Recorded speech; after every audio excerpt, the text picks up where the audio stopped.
Tässä suunnittelen vähän hydrauliikan paluupuolta ja koko ajan. Ajattelin tuossa käyttää putkipalkkia ja siihen sitten porata reijoja ja hitsata noita nippoja, että saa tuohon paluupuolelle sitten letkut kiinni. Ja sitten tuosta uusia käyttöön putkea tuosta, niin tuohon noinikasti ja siitä sitten letkulla suodattimen kautta tankkiin. Tässä nyt olisi ajatuksena, että tämä koko ajan säiliö tulisi tänne. Sitten tämä putki suurin piirtein tuohon, niin se ei tarvitse täältä sitten näiden ahtaimpien paikkojen läpi mennä periaatteessa ollenkaan noin. Mutta kaikki kulkee sen tätä putkesta tuonne säilyy. Tätä varmaan pitää pultata tähän pumpun laippaan kiinni. Ja sitten tästä kopista nyt on tulossa 2 kappaletta paluuputkia. Toinen varmaan 3/4 ja toinen puolen tuuma. Jos tuohon laittaisi sen nipan ja toisen tuohon päälle ja sitten tästä letkulla tulisi suoraan tähän 90 asteen kulmalla tuohon. Pääsisi siitä suoraan koppiin. Sitten tuosta varoventtiililtä lähtee yksi yhteinen, niin se pitää kanssa tähän tuoda. Ja sitten ajattelin tuohon alareunaan, jos laittaisi 1/3 nipan niin kuin varalle. Että jos tähän joskus laittaa vielä toisen pumpun tai tarvii tuolta kuormaajalta saada tuo tankin palu, niin se voi tuolta alakautta nostaa sitten siihen. Ja tuosta päältä sitten lähti tosissaan tuo putki tuonne tankille. Siinäpä se nyt olisi hitsattuna koko ajan säiliö. Alanippa on nyt vähän niin kuin varalle 3/4 ja tuo tulee venttiilille 3/4, orbitrollilta puoltuumainen ja noilta varoventtiililtä puoltuumainen. Tää huomenna vielä koeponnista hommata tulupat noihin. Ja sitten moporenkasta tänne vanhasta moporenkasta ajattelin, jos saisi tuohon sen verran tiivisti tuon sisuskumin ja laittaa saippua vettä sisälle ja pikkusen paineilmaa perään, niin näkisi nuo saumat, että tarviiko niitä miten monesta kohdasta sitten vielä paikat.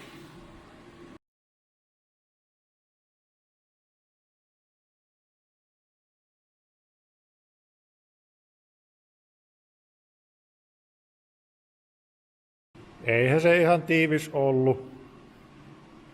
Emme sitä uskonutkaan, että se olisi täysin tiivis, mutta kyllä tuo vähän yllättää, se on noin paljon vuotta.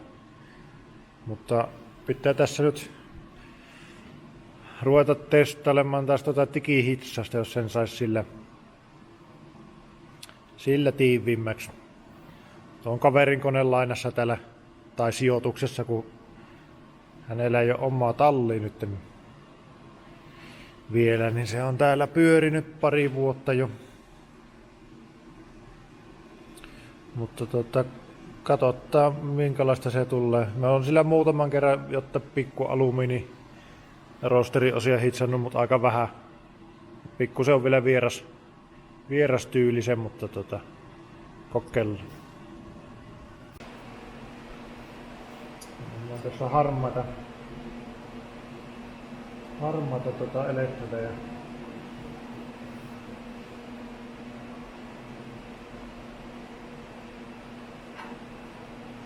Tässä ostaa näitä uusia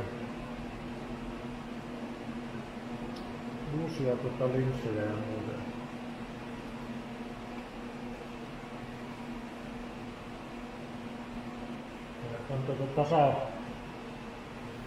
tasavirralla ja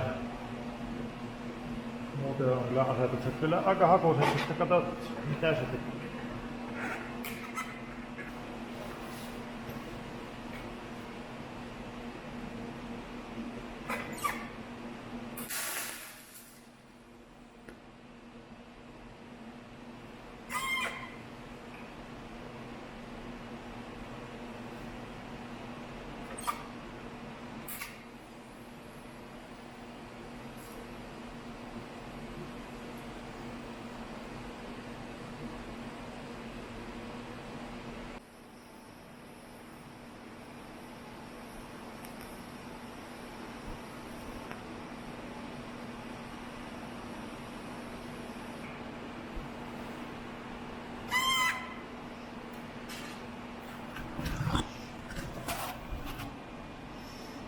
Kyllä sillä saa aika paljon rauhallisemmin nuo saumat tehtyä kuin tuolla mikillä. Kyllä se tää on se oikea tapa. Jos vaan vehkeet on. Meipä jatkan tästä ja katsotaan lopputulosta. Nyt on hitsakset tehty ja teräsharjalla vielä hioin nuo. Kyllä nyt aika paljon paremmalta näyttää mitä sillä suoran mikillä. Että siinä ehkä saattaisi olla nyt jo mahdollisuus, että se pitäisi. Tää on tää jäähty tossa ja sitten vielä uudestaan ilmaa ja saipua katso mistä se vielä kuplii. Tuolla on aika helppo paikata joku tuonne piste kohta. Tuossa oli nuo asetukset millä vedin eli tasavirta ja noihin nyt en hirveästi koskenut noihin muihin vähän virtaa säälin, mutta noilla meni aika hyvin. Ja elektrodi oli tosissaan harmaa ja sitten tää nyt ei tää lisäaine, tää on roosteri, mutta emme sitä paljon käyttänyt, muutaman kohan. Siinä olisi tankki nyt yö yli kuivunut maalipinta. Ei mitään priimaa, mutta vaan vähän siistimän näköinen. Tuohon ei tule näkymään mistä sitten lopullisesti kun tulee pellit ympäri, mutta vähän siistimpiä nyt ei ruostus heti. Tässä nyt olisi tarkoitus yrittää alumiinihitsasta. En todellakaan ole sitä niin kuin mikä ammattilainen ehkä hitsannut 2 kertaa aikaisemmin. Tuo on niin iso tuossa tuo pallu, että nyt on idea. Tuo on 4-vitoinen, mikä käy tuohon letkuun. Ja se menee aika netisti tuohon sisälle. Tätä vielä kuuma. Vähän hialta, niin se menee tuohon sisälle ja hitsata sitten ympäri se. Että tuo oli tuosta ostin sen turposarjan tähän, niin tuo imusarja mutka. Niin kun oli toinen ylimääräinen. Eli se on niinku tuo osa tuossa. Niin sen nyt uhrasin tuossa ja pitää kokeilla onnistuisiko se hitsas iteltä nyt millään lailla tuohon. Se on vähän äkkiseltä vaan testailla, että tuo nyt sullaa ylipäätänsä. Miten onko nää vähän. Tuo on niinku 200 amperin maksimi tuossa koneessa. Se on nyt niinku vaihtovirralla ja pikkusen pidensin loppukaassu, että mennäs tummut tuo elektrodi. Nyt se pysyy kirkkana, mutta sulla se pallo, niin se on aika iso se pallo, että varmaan vähän niinku liikaa virtaa näille ehkä. Mutta ei mulla oikeastaan muutakaan oo, että vähän esilämmittet vielä, millä nyt kuumemmat puhallihan mulla täällä oikeastaan vaan on, niin esilämmitellä sen minkä pystyy ja katso jos sen sais siihen tarttumaan.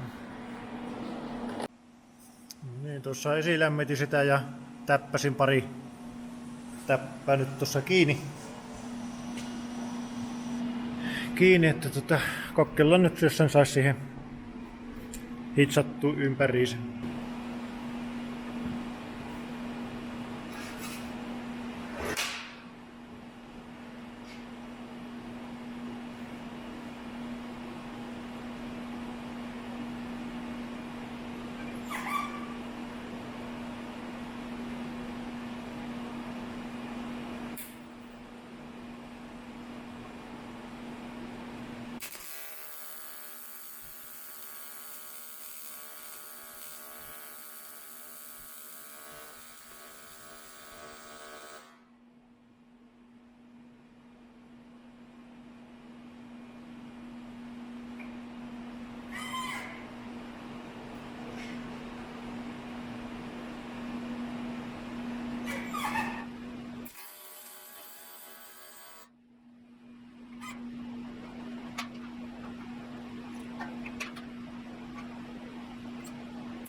hanskassa reikä.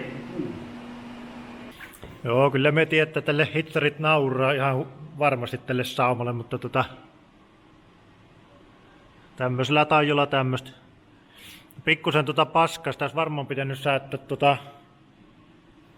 tätä balanssia vähän enemmän sinne puhistuspuolelle, mutta tuntuu, että sulla tuo elektrodi ihan kässi, jos sitä sääti vielä isommalle. Niin on tämmönen kompromissi. Tärkeintähän tässä nyt on, että jos se pysyisi siinä, ei murtus. Niin. En tiedä mitä ammattilaiset sanoo, murttuko tosta. Muuta väliä sillä ei ole.